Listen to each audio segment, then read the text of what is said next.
We are excited to welcome you to the 2020 Art of Independence, an event reimagined and brought to you as a virtual art class that can be done while in the comfort of your own home. Our honorary chairpersons for this event are really something special, not only for chairing our event, but for all that they do in the community each day to keep us all safe and healthy. Thank you to Dr. John Bennett, President and CEO of CDPHP, and Kathy Sheehan, Mayor from the City of Albany. We are so very grateful for your support. And a special thank you to each of you, our career builders,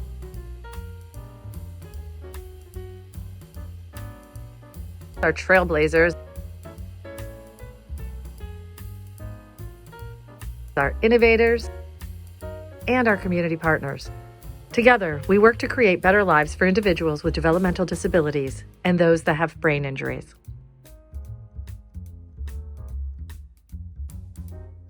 Not only have we reimagined this event this year, Living Resources has been very busy finding new and innovative ways to deliver our services and programs during this unprecedented time.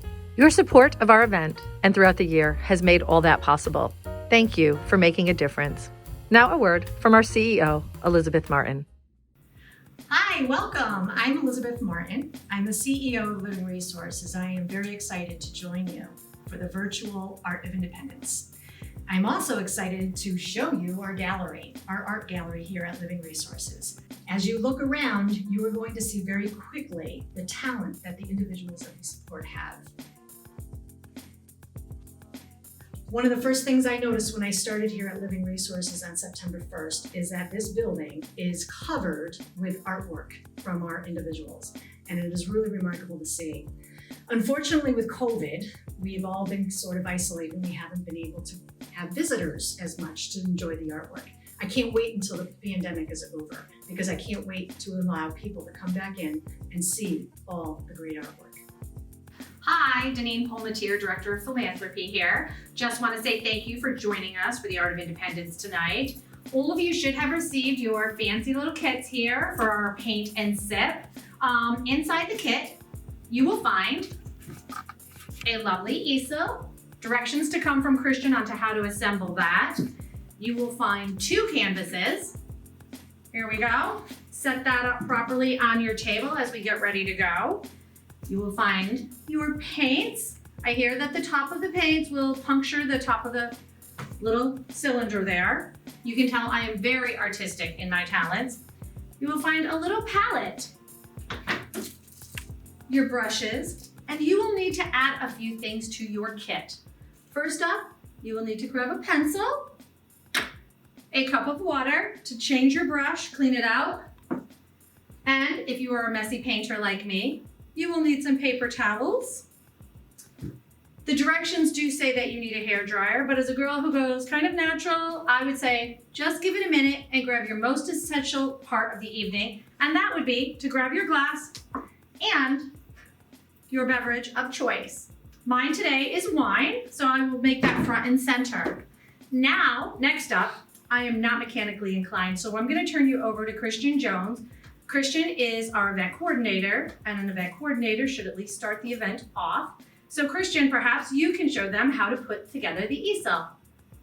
Hello, my name is Christian, and I'm going to be showing you how to set up the easel. So, from the box, we will be taking the main part of the easel, where your picture will sit, and there's also this small gold chain. We will start by removing the nut and the washer from the screw and placing them to the side. You will take apart both the larger piece of wood and the smaller one. From here, we are going to start by taking this key looking piece and screwing it into the easel. Once that is finished, we're going to move on to the next part. So we want to make sure that this hole where the screw goes is in the front of the easel. We are going to take the larger part of the wood, which is where your picture will sit, and set it up so we know where each piece goes. We are going to take this circle that is on the other end of the gold chain and put it through onto the screw. Next comes the smaller piece of wood. And then comes the washer, as well as the nut. You'll screw the nut right back onto the screw, just as it was when it came out of the box.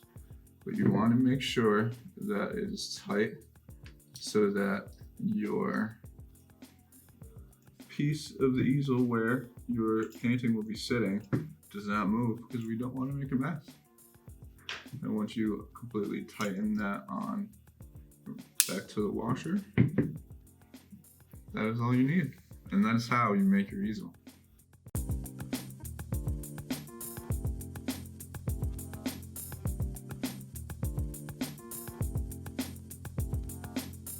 Whew, Christian, that was tough work. I'm thinking it's time for a beverage. Next up, we have Kathy Butchrin, our development coordinator, and she'll walk you through the process of setting up your painting. Hi, I'm Kathy. I'm Development Coordinator at Living Resources, and I'm going to quickly show you how to sketch your lines, step 1. This is going to take approximately 5 minutes. This is what your painting will look like. Your painting may look different than mine. Everybody gets to do your own lines. This is just an approximation. Music is my preferred expression of art. Painting, not so much. So if I can make something look like something, then you probably can too.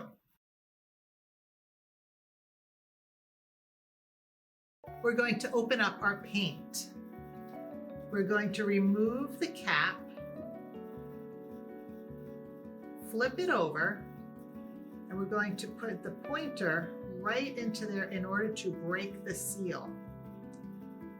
Then you will have a nice clean seal that is broken.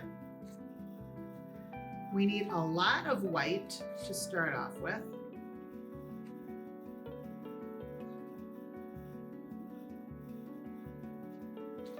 We will need a little bit of red.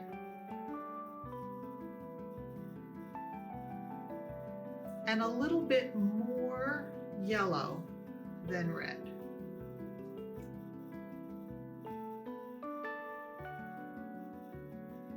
And when we mix those 3 colors together, we should get a peach. This shade is not important. Everybody can have a slightly different shade of peach. What's important is that you have a color that makes you happy. The lines that we are going to be drawing with our peach color are as follows. We're going to start with a horizon line. Then we're going to add the lower hillside. The lower hillside is a bumpier, wavier line than the horizon. The upper hillside is just above, and it's not as bumpy. The sunrise line is where you can get really extra creative. However you want your sunrise to appear, that's the creative free-flowing portion of this. Just understand, above the sunrise line will be a blue color of the sky. Below the sunrise line will be your oranges and your reds and your yellows and that beautiful burst of that actual sunrise. In the middle of the sunrise, you'll draw your sun, and down at below, we're going to have the sun's reflection below the edge of water line. So we'll paint those together. There, that's a very pretty peach color. Might want to add a little more white in, make it a little lighter. Again, this is just a shade that makes you happy.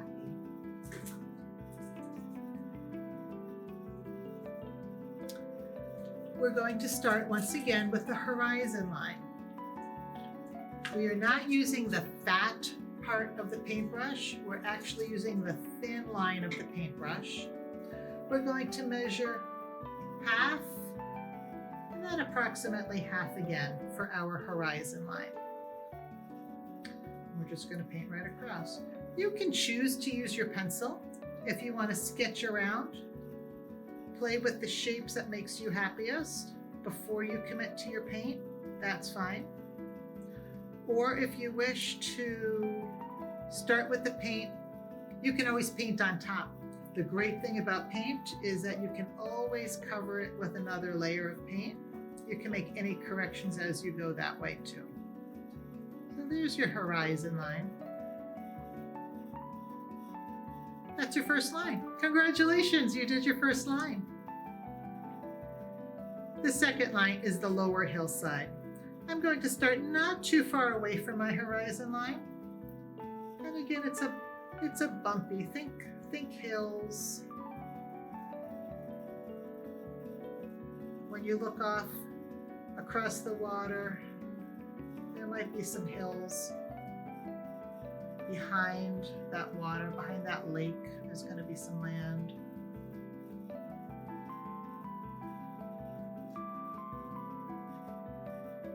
It's a bumpy line. Grab a little bit more paint. Next is the upper hillside. Again, this is very close to your lower hillside. It's not totally parallel. It mirrors it, but it can be its own little shape. So maybe I want to bring this up a little bit and down in the middle.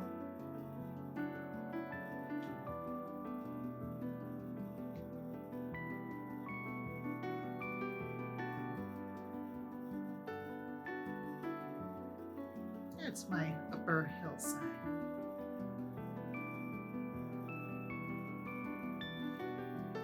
Free flowing. You can make your hillside any shape that you want.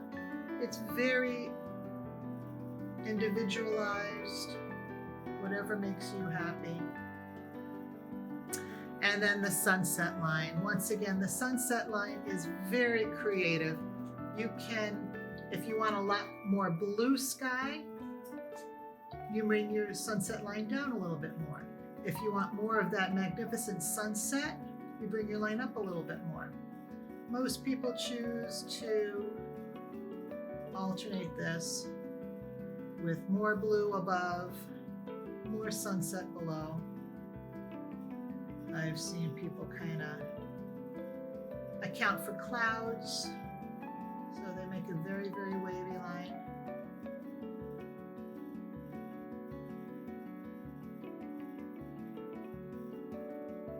But then there's your sunset line.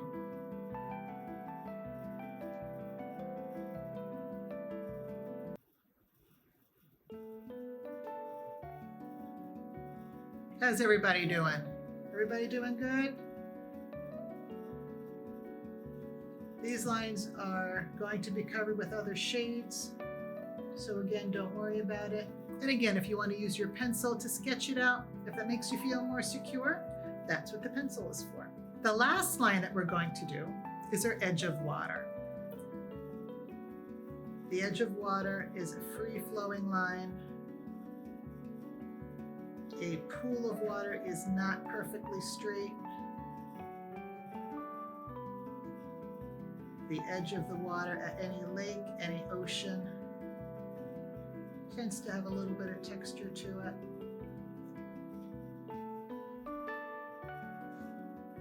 Very few things in nature are completely flat, unless you're actually on the ocean. So I'm making this a bit bumpy.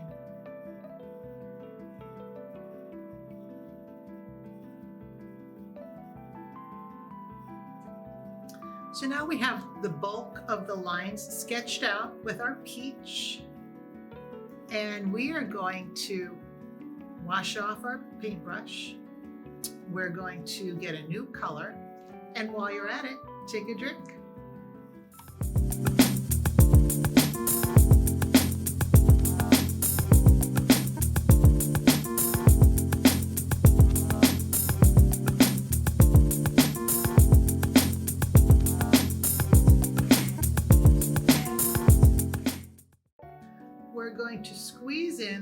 bit of white into our palette, just like that. And then I'm going to replace the cat.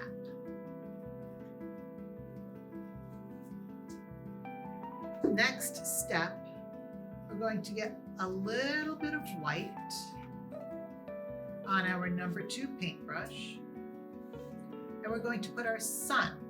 Our sun is going to go inside the sunset line, between the sunset line and the upper hillside, somewhere kind of in the center. And you really can't see it very much.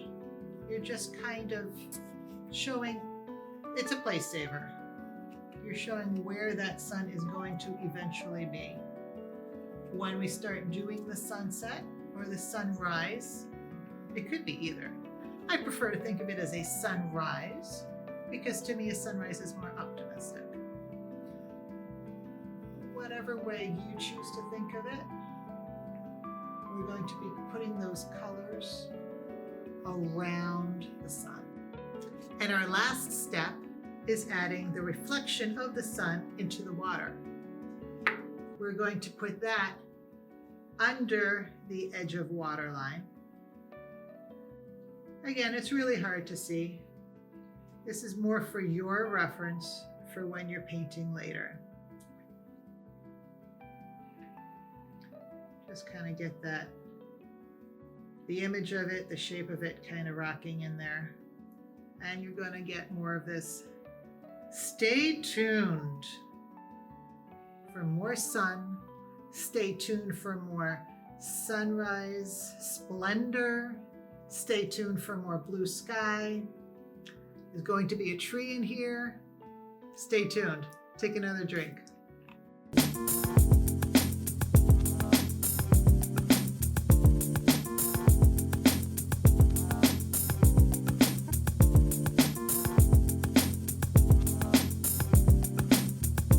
Thanks, Kathy, for getting us all set up. Throughout the video, you will be hearing from our professional art instructor, Rebecca Peters, who will lead us into the next parts of painting this fabulous sunrise. Now with your melon color, you're going to fill in your sunset area, which is going to be all of this right in here. And this is considered an underpaint.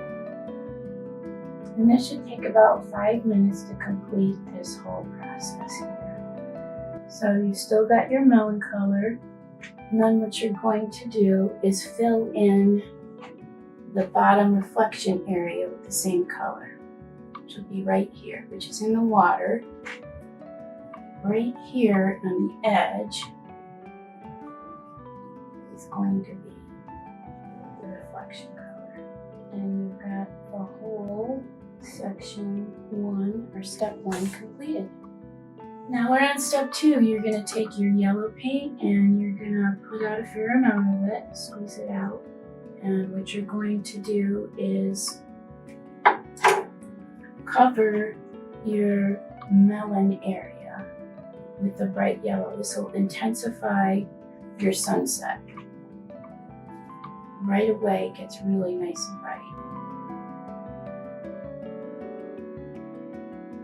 Put this throughout most of that melon area with your large brush. Go around your sun kind of carefully.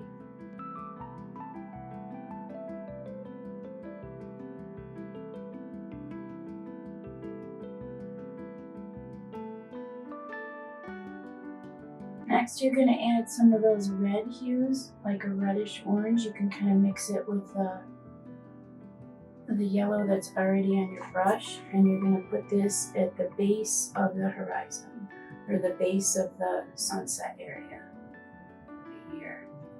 I'm kind of putting this in wet on wet, and that'll be nice because you want to get some differences in your sunset values.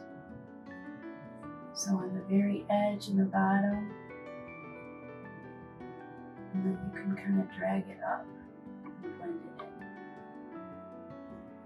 Depending on how dark you want to go with it, you're kind of going to let it fade off as it gets higher into your sky.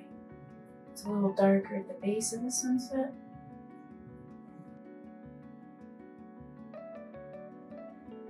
And you can also circle around your sun carefully. And if you make a mistake, you'll just fix it. You can actually just take this paint out because it's wet. And fix it. And you can always fix that later. If you want it deeper, you just go in and make it deeper right at the edge. Go straight into the red because it's going to be mixing with your yellow and your orange. Take a little bit of paint off of my brush and then just smear in the paint that's already on the canvas. So I'm mixing it as it's right on the canvas to get that kind of pretty blend. I'm using it lightly, a little darker around the sun area just to kind of make it have more contrast. So I might be adding a little bit more of that red right around the sun to get more of a hard edge. Sometimes these little brush strokes are pretty if you just leave them too. You could drag a few more in here if you want. Makes it look very sunset-ish. Hey, let's span over and see how Tyler Kronk is doing. Tyler is our graphic artist and also a participant in our arts program. Hey Tyler, show us how you're coming along in your painting.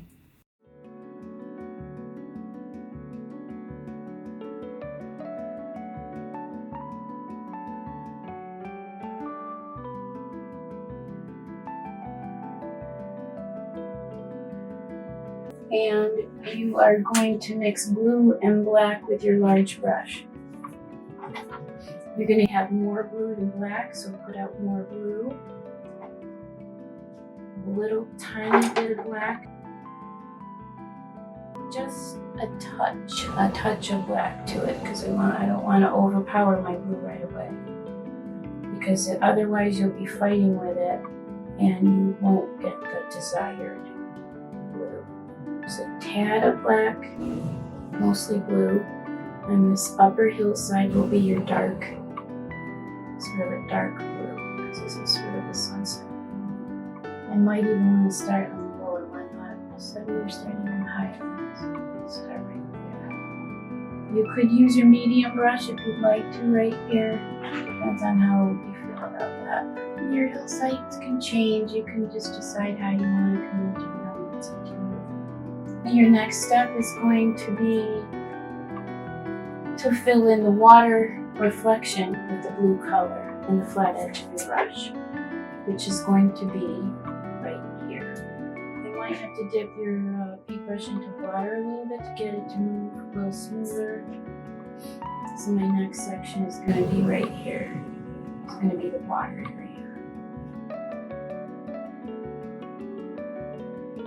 And this could be a little wavier than I had it before, so you can kind of go right over that. And these two kind of go down like that because it's like creating a fanning effect with the water. The water mimics the shadow of the hillside, basically. You can also go slower with all of these suggestions. My paint was mixing a little bit. It won't mix if you dry your paint in between your next step. Then you won't have any color mixing going on. Okay, I'm satisfied with that step. Now you're going to switch out and clean your water before you go to step 3. Now we're on step 3, and what you're going to do is get a large section of white out, or a big puddle of white, and then what you're going to do is add a little bit of your blue to your white. Again, just a little bit of blue to a lot of white because you want to make sure it's not too dark too fast. So I'm going to mix a puddle of white with a tiny bit of blue because it will get very dark fast. You don't want that. You're going to fill in the whole sky area with your light blue. I'm sort of going diagonally because it kind of shows like the brush strokes of the sky, maybe or the clouds.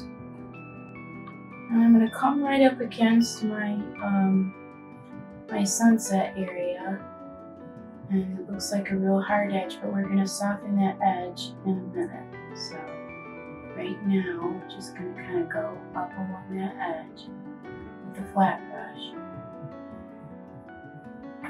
And then what you're going to do is start to place some darker values of blue into the sky, especially on this corner here because it kind of gets darker over here. I'm just going to tap my same brush into my white and get it a little bit darker, just so I create some darks and lights in my sky. You can even show the paintbrushes. You can bring it like this. You could swoop it. I'm kind of using my paintbrush sideways to get some kind of texture in here. It's kind of pretty. Paint's still wet, so you're kind of doing wet on wet. And seeing what happens with your sunset.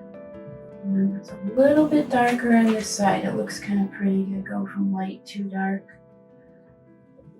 Do it to your liking, however dark or light you would like it to be. I think the diagonal stripes or strokes are pretty, kind of add to the painting. If I want to soften them, I'll just dip it into the white again and just smear it around.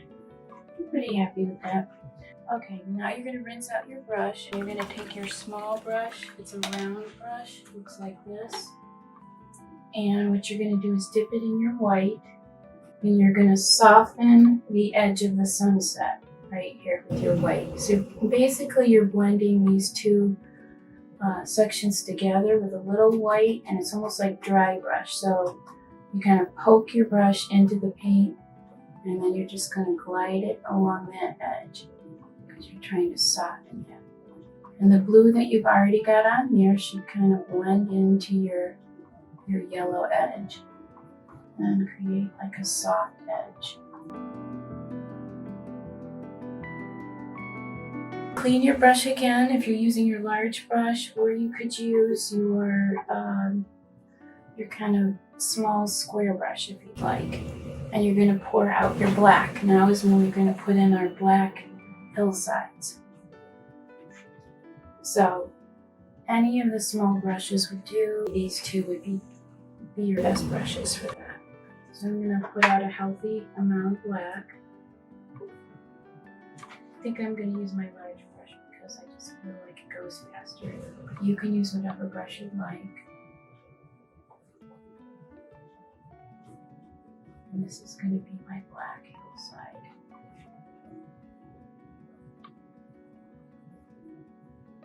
So black is your final step, so to speak.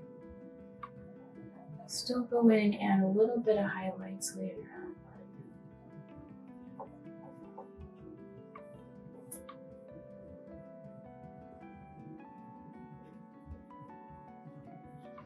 And this should take about 20 minutes.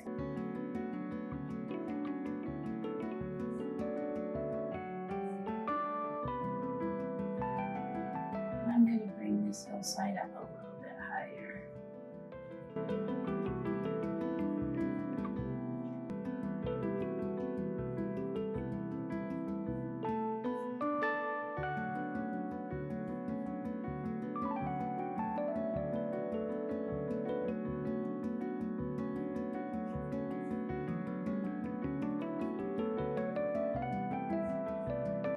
You want to make sure you get the whole canvas covered because you don't want to see any of the white show through. The black is very black, so it should work fine. Smaller brush, you can use a small brush here.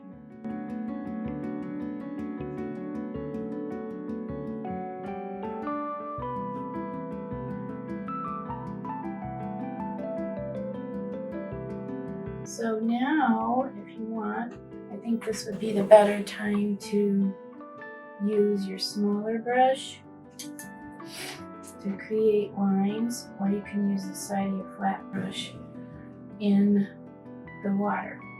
And you're gonna come kind of right up close against this. I'm using my pinky to kind of steady my hand. Kind of create this. Your lines could be a little thicker, but a nice little brush should really do it well. And I might leave more of the area in the middle left, like kind of left empty. Maybe you can smear that around a little bit. And add a little blue here, because I kind of brought that over too far. And keep modifying. Try not to do too much correction because you'll get mud. I'm kind of doing a step-by-step painting to ensure. And I'm going to start my tree line right here. Bring it up. And your tree base is always going to be wider at the bottom and get thinner as you get into the branches near the top. So you keep kind of sculpting out your tree. You're trying to make the base thicker and the branches thinner as they reach the sky. Again, add water to your brush, your small brush. I'm going to bring one off the side here. I think that tree's pretty good. I'm not going to fuss with it too much. If they get thick like this, you just make the branch thicker at the bottom. And that's probably all you really have to do. And I might fix this because I don't really want this to be so dark. While I have my black out, any black that you want to touch up now would be a good time to do that. Then your next step could be to add a few of these kind of grass. You could just kind of lift the brush up and create little grass kind of motifs. Something like that. Now you're going to use your medium brush, and what you're going to do is sort of like the medium round brush, and what you're going to do is, this is a dry brush technique. I have my black paint out and I'm going to put my black paint into my tree to create the leaves, and you're just going to kind of very carefully trying to make it look like on the edge of the branches as if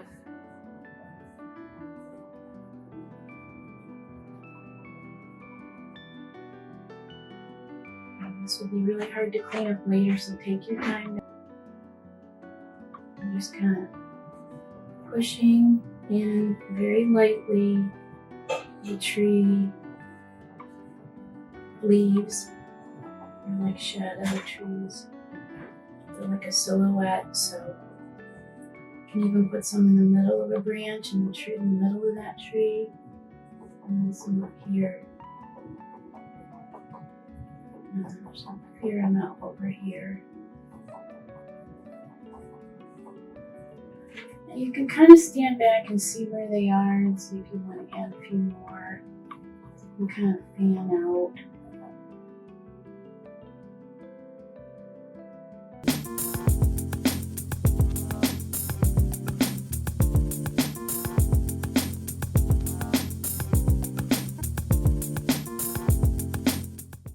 Now, your last step here would be to rinse out your brush really good.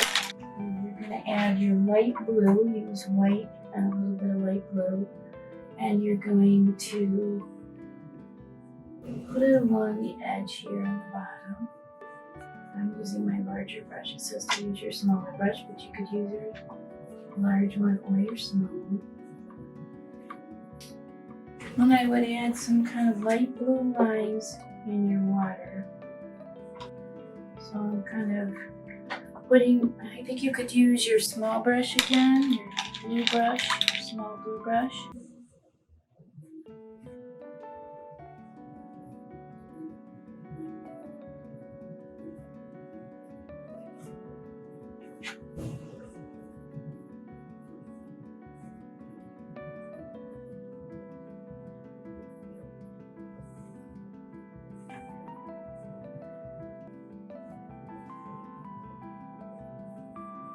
One final touch might be to put white. You can either use your small brush.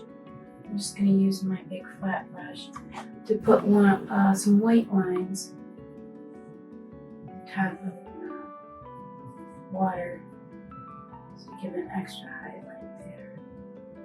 And there you have it, your sunset painting.